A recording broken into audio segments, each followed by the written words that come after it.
Hello बच्चों, कैसे हैं आप सभी। उम्मीद करता हूँ बहुत अच्छे हैं और आपने अपनी पढ़ाई को भी अच्छे से कंटिन्यू कर रखा होगा। आईपीएल देख रहे होगे, नो डाउट देख ही रहे होगे, मेरे को पता है, लेकिन थोड़ा सा संयम रख करके देखें, बस इतना कहूँगा। पूरा मैच मत देखने लग जाना, ऐसा टाइम है नहीं हमारे पास में। चलिए वीडियो चालू करते हैं। मैं हूं प्रशांत माहेश्वरी और fun with physics YouTube channel पर आप सभी का बहुत बहुत स्वागत है। बहुत दिनों से कुछ बच्चे बोल रहे हैं सर 11th और 12th चैप्टर का प्लीज़ इम्पोर्टेंट क्वेश्चन बता दीजिए। चैप्टर बहुत इंपॉर्टेंट है, 9 नंबर देते हैं तो बच्चों को दिक्कत भी होती है कि ये 9 नंबर आने चाहिए। और अच्छा भी है कि आप इतने चिंतित हैं अपनी पढ़ाई के लिए, लेकिन चिंता करने की कोई आवश्यकता है नहीं, पढ़ाई करनी पड़ेगी, बस उसके लिए थोड़ी बहुत मेहनत करनी पड़ेगी। तो आज अपन बड़ा क्वेश्चन डील कर लेते हैं कि बड़ा क्वेश्चन कहाँ से आ सकता है और किस पैटर्न से आता है, उसको भी अपन डिस्कस करेंगे। ये जो बड़ा सवाल है बच्चों, वो 4 नंबर का है और 4 को कैसे डिस्ट्रीब्यूट किया जाता है। या तो वो होता है 1 + 2 + 1 के कॉन्सेप्ट में, या होता है वो 3 + 1 या 1 + 3 के कॉन्सेप्ट के अंदर। ठीक है, समझ रहे हो मेरी बात को, किस तरीके से वो डिवाइड करता है। चैप्टर है 11 और 12, इसमें से 4 नंबर का बड़ा सवाल आएगा। खंड यह है, खंड ई है। इंग्लिश मीडियम वाले बच्चे भी देख लीजिए इस वीडियो को, मैं क्वेश्चन बता रहा हूँ आपको, इंग्लिश में ट्रांसलेट कर दूंगा पहले। तो इसको तोड़ने के उसके पास में 2 तरीके हैं, 1 + 2 + 1 में देगा, या फिर 3 + 1 या 1 + 3 करेगा। ये इस तरीके से आप देखेंगे कि बोर्ड में पेपर में क्वेश्चन पूछे गए हैं। चलिए डिस्कस करते हैं। सबसे पहला और जो मेरे को सबसे ज़्यादा इंपॉर्टेंट लग रहा है वो है इस बार के लिए बच्चों इंटरफेरेंस। आपको क्या तैयार करना है? इंटरफेरेंस, व्यतिकरण आपको अच्छे से तैयार करना है ना। क्वेश्चन जो है वो व्यतिकरण है बच्चों। अब व्यतिकरण में क्या पूछता है? What is interference? डेफिनेशन पूछता है। क्या पूछता है? डेफिनेशन पूछ लेगा। What is interference? या What do you mean by interference? परिभाषा। ठीक है, पहला और बेसिक सवाल है। परिभाषा के बाद में जो सवाल वो पूछता है वो है condition for sustained interference. 1 number के सवाल की बात बता रहा हूं मैं, जो बड़े सवाल में 1 नंबर का सवाल डील होता है। Condition for sustained interference, interference है आगे। व्यतिकरण हेतु आवश्यक शर्त, व्यतिकरण हेतु आवश्यक शर्त। और जिन बच्चों को वीडियो क्लियर नहीं दिखाई दे रहा है, तो बच्चों अगर मेरे को वीडियो खुद क्लियर नहीं लगता ना, तो मैं उसे अपलोड नहीं करता हूँ मोस्ट प्रोबेबली के अंदर। बहुत बड़ा बन गया है तो बात अलग है, फिर मैं चांसेस है कि अपलोड कर दूँ, लेकिन वीडियो क्लियर ही दिखाई देगा। आपको पिक्सल जो है वो 480 या 480 से अबव सेट करना पड़ेगा। 480 अबव मतलब 720 पिक्सल पे सेट कर दोगे, वीडियो क्लैरिटी में कहीं कोई दिक्कत नहीं है, बहुत शानदार वीडियो बनाएगा।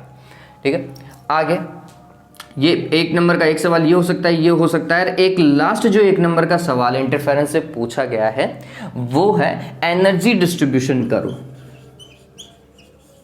Energy distribution curve for interference. ये एनर्जी डिस्ट्रीब्यूशन कर्व जो है वो डिफ्रैक्शन के लिए भी पूछा जाता है। ऊर्जा वितरण ग्राफ, ऊर्जा वितरण आरेख या फिर ग्राफ आरेख। ठीक है, ये ध्यान में रख लीजिएगा, ये तीनों बहुत इंपॉर्टेंट क्वेश्चन है इसके अंदर। अब बड़ा सवाल देखते हैं कि ये तो 1 नंबर का उनमें आएगा। अब 3 नंबर में बड़ा सवाल क्या डाल देता है, ठीक है, तो वो समझिए। 3 नंबर में जो बड़ा क्वेश्चन डालता है बच्चों वो कुछ ऐसा होता है कि व्यतिकरण से, वो तो हो गया, संपोषी और विनाशी व्यतिकरण हेतु आवश्यक शर्तों की विवेचना कीजिए। मतलब derive the required condition for constructive और डिस्ट्रक्टिव इंटरफेरेंस, है ना। ये सवाल बहुत बार पूछा गया है। क्या भाई? संपोषी या वह विनाशी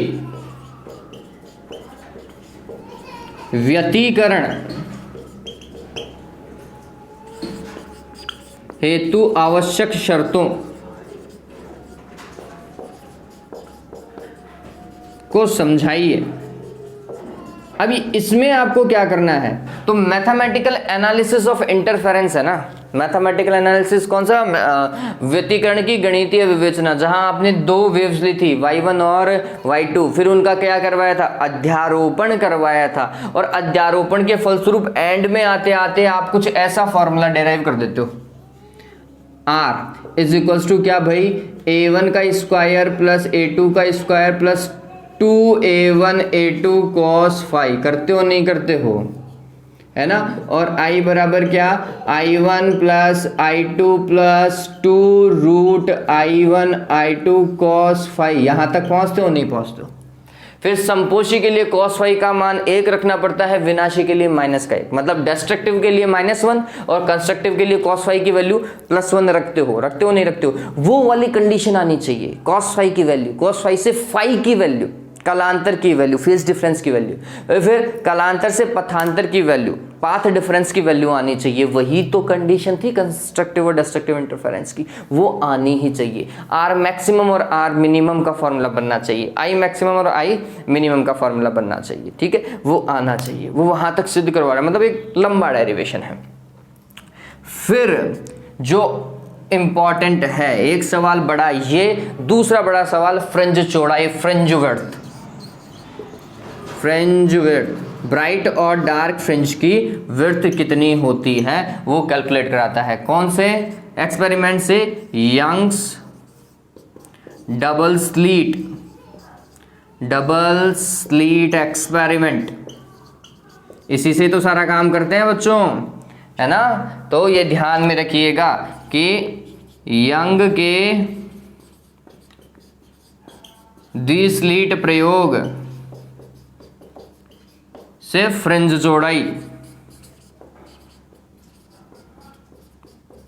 चौड़ाई की गणना, ये बहुत इंपॉर्टेंट है। Beta is equals to lambda capital D divided by small D, ठीक है, ध्यान में रख लेना। इस तरीके का आएगा ही आएगा। फिर ये पूछ सकता है कि फ्रिंज चौड़ाई कैसे चेंज होती है, इसको बढ़ा दें, इसको घटा दें, या कोई माध्यम रख दें तो क्या फ़र्क पड़ेगा फ्रिंज चौड़ाई पर, वो ज़रूर पूछ सकता है। वो 1 नंबर का एक छोटा सवाल आ सकता है। तो ये बड़े सवालों के पैटर्न हैं, ठीक है। इंटरफेरेंस छोड़ना बिल्कुल भी नहीं है, बुक में जहां से स्टार्ट हो रहा है वहां से पकड़ो, डॉट एंड पूरा कंप्लीट करना है। छोटा सवाल भी आपको इंटरफेरेंस से मिलेगा और बड़े नंबर का 4 सवाल भी आपको इंटरफेरेंस से मिलेगा ही मिलेगा। क्यों? क्योंकि अगर आप पैटर्न समझेंगे आरबीएससी का तो 7 साल में 5 बार पूछा गया है ये। सोचिए कितना इंपॉर्टेंट टॉपिक है ये, है ना। 2 बार ही छोड़ दिया, गलती से छोड़ा होगा वो भी, नहीं तो 7 साल में 5 बार आया हुआ टॉपिक है बच्चों। अच्छे से उतार लो इस चीज को, आएगा ही आएगा, ठीक है।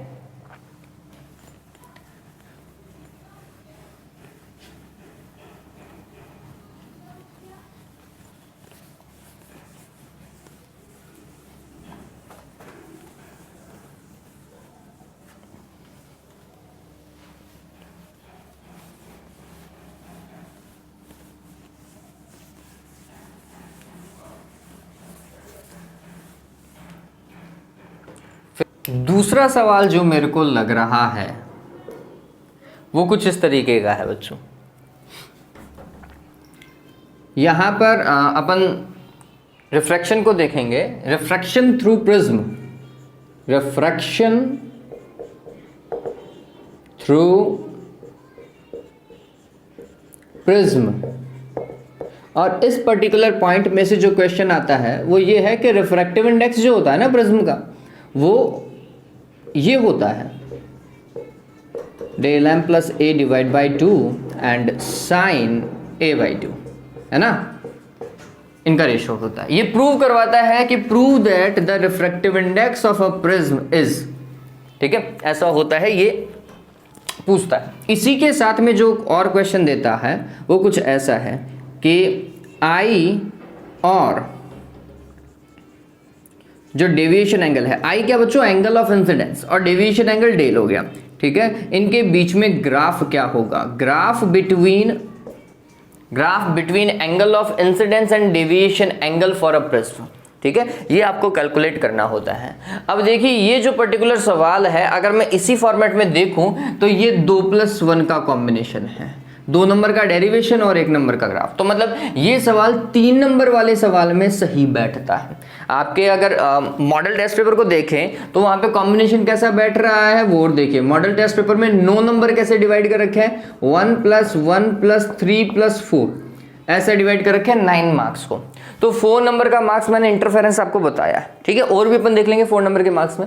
और 3 नंबर के मार्क्स में अगर मैं देखूं तो मेरे को ये सवाल बहुत अच्छा लगता है, मतलब मेरे हिसाब से आना चाहिए। अच्छा लगने का मतलब ये है कि ये सवाल आना चाहिए 3 नंबर के क्वेश्चन पैटर्न के अंदर, 2 नंबर यहां से और 1 नंबर यहां से। फिर चलिए हिंदी मीडियम वाले देखिए बच्चों, यहां पे मैं लिख दे रहा हूं, आपको क्या देखना है, प्रिज्म के द्वारा अपवर्तन को देखना है, प्रिज्म के द्वारा अपवर्तन को देखना है। और प्रिज्म के द्वारा अपवर्तन में भी क्या, जो प्रिज्म का अपवर्तनांक होता है ना, प्रिज्म का अपवर्तनांक वो ये होता है ΔM + a/2 और sin a/2 का अनुपात ही क्या होता है, प्रिज्म का अपवर्तनांक होता है, ये सिद्ध करना है। और आपको ग्राफ बनाना है, किसके बीच में ग्राफ बनाना है भाई, आपतन कोण और विचलन कोण के बीच में, आपतन कोण और विचलन कोण के बीच में। ये ग्राफ ऐसा कुछ जा रहा था क्या, आई इधर डेल इधर और यूं ऐसा करते थे आप, करते थे नहीं करते थे, ठीक है। और ये विचलन कोण मिनिमम है, यहाँ पर ΔM लिखते थे, ये कब, जब I = E लिखते थे, है ना, ऐसा कुछ करते थे। तो ये ग्राफ ध्यान में रखिएगा, ये 3 नंबर में एक बहुत अच्छा सवाल है 3 मार्क्स के अंदर। फिर नेक्स्ट क्वेश्चन जो मेरे को सही लगता है या अच्छा लगता है वो है बच्चों compound microscope. Compound microscope, compound microscope मत छोड़ करके जाना, अच्छा सवाल है। इसमें डायग्राम लेगा, ठीक है, डायग्राम और फिर डेरिवेशन। हिंदी मीडियम वाले बच्चों देखो, कंपाउंड माइक्रोस्कोप क्या होता है बच्चों, संयुक्त सूक्ष्मदर्शी। क्या होता है, संयुक्त सूक्ष्मदर्शी। और संयुक्त सूक्ष्मदर्शी में क्या बोलेगा, किरण आरेख बनाओ अच्छे से। क्या बनाना है आपको इसका, किरण आरेख। तो 1 नंबर का किरण आरेख है और डेरिवेशन फिर 3 नंबर की हो जाएगी,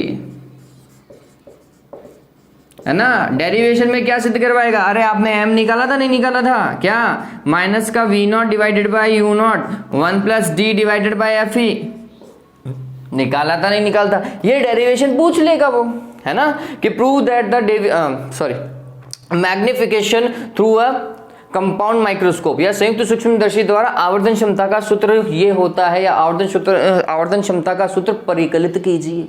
ठीक है, कैसे भी दे सकता है, लेकिन इसका डेरिवेशन, उसका डायग्राम नहीं भूलना, बहुत अच्छे से करना है। ठीक है, जितनी बार इसका डायग्राम बना सको बनाओ, बहुत अच्छा है ये सवाल बच्चों। डायग्राम तो रे ऑप्टिक्स में जहां जहां है 3 से 4 बार बना डालो कि आपकी प्रैक्टिस हो जाए कि आपका डायग्राम 2 मिनट में चाहे कितना भी खतरनाक हो बढ़िया बन जाना चाहिए। ठीक है, ये बात क्लियर। चलिए, तो ये यहां पर कंपाउंड माइक्रोस्कोप हो जाएगा, तो पता चला ये सवाल भी।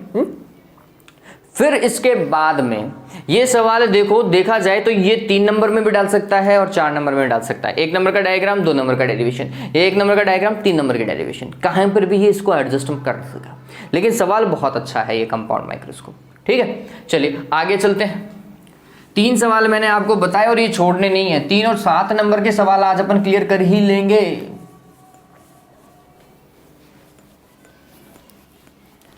फिर जो नेक्स्ट है वो है बच्चों, ये आपको भी बहुत अच्छा लगता होगा, अगर आपने पता नहीं कितनी बार इस क्वेश्चन को किया होगा। चौथा जो सवाल है, ये सवाल आपने मेरे हिसाब से बहुत बार किया होगा, lens maker formula. Lens maker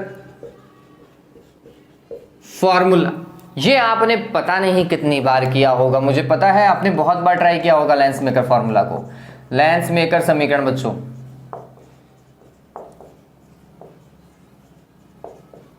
अब ये लेंस मेकर समीकरण क्या था आप सभी को पता होना चाहिए। 1/f = क्या, μ - 1 1/r1 - 1/r2। बताओ भाई, था नहीं था, था ना, ठीक। तो ये फॉर्मूला बच्चों आपको सिद्ध करना है। अब ये कैसे देगा? आंसर 1 नंबर का डायग्राम, 2 नंबर का डेरिवेशन, 1 नंबर का कोई भी एक सवाल यहां से डाल देगा। क्या सवाल डाल सकता है? तो कोई भी लेंस का एक सवाल न्यूमेरिकल डाल सकता है कि फोकस दूरी ये है, प्रतिबिंब दूरी ये है, तो बिंब दूरी क्या होगी। मतलब फोकल लेंथ दे देगा, ऑब्जेक्ट डिस्टेंस दे देगा और इमेज डिस्टेंस पूछ लेगा। इस तरीके का 1 नंबर कहीं से भी सवाल पूछ लेगा। या फिर लेंस को अगर 2 पार्ट्स में डिवाइड कर दिया जाए तो फोकल लेंथ पर क्या इफेक्ट पड़ेगा। अब ये डिपेंड करता है कि वो कट कैसे कर रहा है, हॉरिजॉन्टली कर रहा है या फिर वर्टिकली कर रहा है, मतलब क्षैतिज तक काट रहा है या फिर ऊर्ध्व तक काट रहा है ना। अगर क्षैतिज तक काटता है, ऐसा यूं काट देता है, हॉरिजॉन्टली काटता है, तो फोकल लेंथ पर कोई इफेक्ट नहीं पड़ेगा, ना ही इमेज डिस्टेंस पे फर्क पड़ेगा।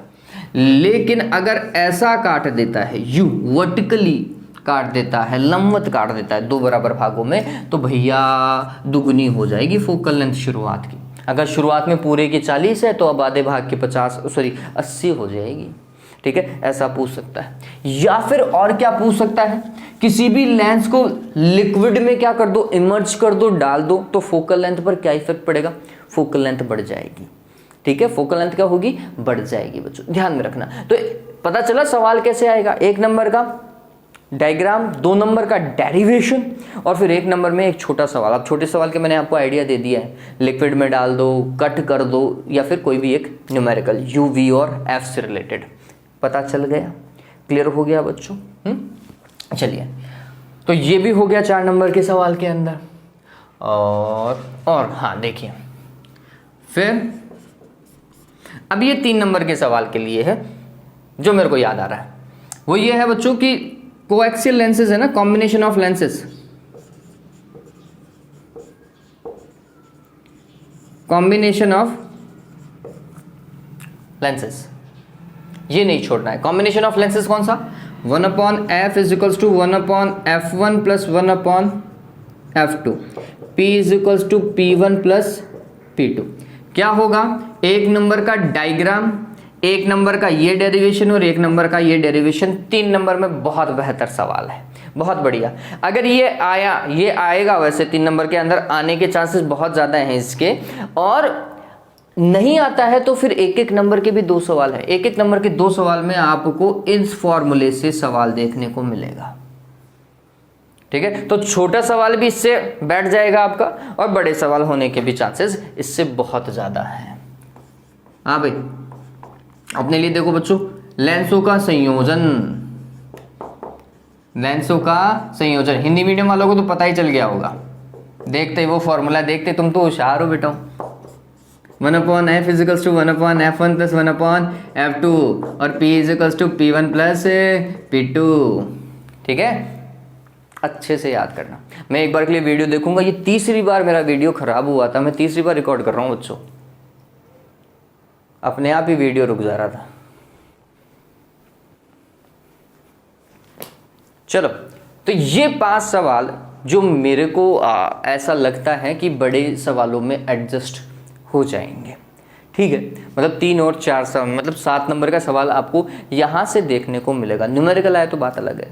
न्यूमेरिकल मैंने आपको बताया कहाँ से आपको देखना है, लेंस मेकर का न्यूमेरिकल आपको देखना ही है, मैंने करवा रखा है, 3 वीडियो बनाए हैं लेंस मेकर के ऊपर, अच्छे से देख जाइएगा, ठीक है। कॉम्बिनेशन ऑफ लेंसेज का न्यूमेरिकल देखना ही देखना है, और जो क्या नाम था इसका, ये इंटरफेरेंस का मतलब व्यतिकरण का न्यूमेरिकल छोड़ना ही नहीं है। इन 3 टॉपिक के न्यूमेरिकल अच्छे से निकाल जाओ, आपका काम हो जाएगा, आपका काम हो जाएगा। हाँ, छोटे सवालों के अंदर अगर मैं बात करूं, जो मेरे को लगता है 1-1 नंबर में यहाँ से वो सवाल निकाल देगा, जो मेरे को 1-1 नंबर के सवाल मेरे को अच्छे लगते हैं वो मैं बता रहा हूँ। 5 सवाल याद कर लीजिएगा, फिर छोटे 5-6 सवाल हैं, वो अगर आप देख जाओ जल्दी जल्दी से तो वो देख लीजिएगा। सबसे पहले बात करते हैं विवर्तन की। विवर्तन में बहुत बार जो सवाल पूछे गए हैं वो इसकी परिभाषा। विवर्तन मतलब बच्चों डिफ्रैक्शन, डिफ्रैक्शन की बात कर रहा हूं इंग्लिश मीडियम वाले। डिफ्रैक्शन में उसकी डेफिनेशन पूछता है, परिभाषा, विवर्तन की परिभाषा याद रख लेना रे चलो। फिर उसके बाद में पूछता है कंडीशन, रिक्वायर्ड कंडीशन, शर्त, विवर्तन की शर्त क्या है कि द्वारक का आकार जो है वह तरंगदैर्घ्य की कोटि का होना चाहिए ना। ऑब्स्टेकल की साइज जो है should be in the same order of the incident wavelength. और फिर energy distribution curve, energy distribution curve, ऊर्जा वितरण आरेख। विवर्तन में ये 3 सवाल बहुत कॉमन है, परिभाषा भी पूछ चुका है बोर्ड एग्जाम में, विवर्तन की शर्त भी पूछ चुका है बोर्ड एग्जाम में, और एनर्जी डिस्ट्रीब्यूशन कर्व भी पूछ चुका है। ठीक है, तो ये छोड़ना नहीं है, विवर्तन में यहां से सवाल अटका देगा वो। ठीक, और कहां से छोटा सवाल अटकाएगा विवर्तन के अंदर बच्चों, तो विवर्तन में से एक छोटा सवाल आता है फ्राउनहोफर और फ्रेनेल डिफ्रैक्शन का, कि फ्राउनहोफर और फ्रेनेल डिफ्रैक्शन में अंतर क्या है, difference between Fraunhofer and Fresnel diffraction.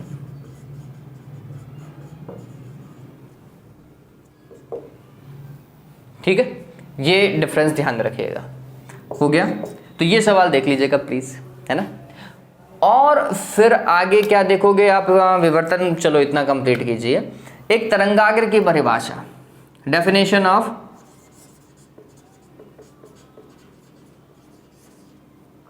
Wave front. तरंगाग्र की परिभाषा, और तरंगाग्र के किन्हीं दो बिंदुओं के मध्य कलांतर शून्य होता है ना। Phase difference between 2 points on a wave front कितना होता है, 0 होता है। फेज डिफरेंस 0 किसके लिए, वेव फ्रंट के लिए, सेम वेव फ्रंट के लिए। ठीक है, ध्यान रखना। और डेफिनेशन ऑफ वेव फ्रंट मत भूलना बच्चों। ठीक, चलिए आगे देखिए।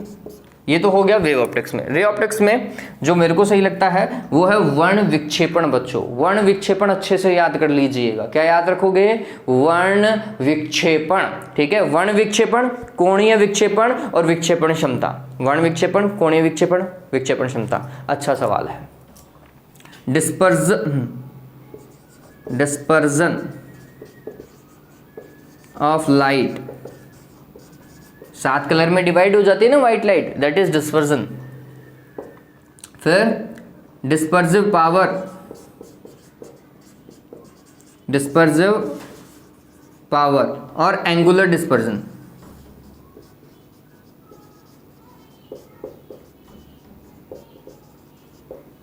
ठीक है, हिंदी मीडियम वालों को वापस से बता रहा हूं क्योंकि मैंने इंग्लिश मीडियम में लिखा है सारा का सारा, है ना, इंग्लिश में लिख दिया है। विवर्तन याद रखना है, विवर्तन की परिभाषा, विवर्तन के लिए आवश्यक शर्त और विवर्तन के लिए ऊर्जा वितरण ग्राफ आपकी बुक में अच्छे से देख लीजिएगा। फ्रेनल और फ्राउनहोफर डिफ्रैक्शन में अंतर ध्यान में रखना, और तरंगाग्र की परिभाषा ध्यान में रखनी है, और फिर आपको क्या, वर्ण विक्षेपण याद रखना है। ये चीज मेरे को लगता है कि अच्छे हैं, छोटे सवालों में ज्यादा और सामान्यतः पूछे जाने वाले सवाल है। ठीक है, इतना याद कर लोगे। और इस चैप्टर के अंदर ज़्यादा से ज़्यादा एक लेंस है, और तो कुछ बचा ही नहीं। मैंने वैसे देखा जाए तो लगभग सब कंप्लीट करवा दिया है ना। इन 5-6 सवालों के अंदर ही पूरा चैप्टर आ चुका है। वो 5 सवाल 7 नंबर कंप्लीट करेंगे, तो ये बात ध्यान रखना, उनमें से छोड़ना नहीं है। वो 5 सवाल अच्छे से याद कर लो, पूरा काम आपका सलट जाएगा। ठीक। एक छोटा सवाल जो और आप याद रख सकते हैं वो ये है कि परावर्तक दूरदर्शी और अपवर्तक दूरदर्शी में अंतर, या फिर कौन सी श्रेष्ठ है। तो सीधी सी बात है, परावर्तक श्रेष्ठ है। क्यों? क्योंकि उसके कई कारण हैं जो अपने बना रखे हैं, है ना। तो ये जो दूरदर्शी है ना, उसका डायग्राम ध्यान में रख लीजिएगा। किसका? Diagram of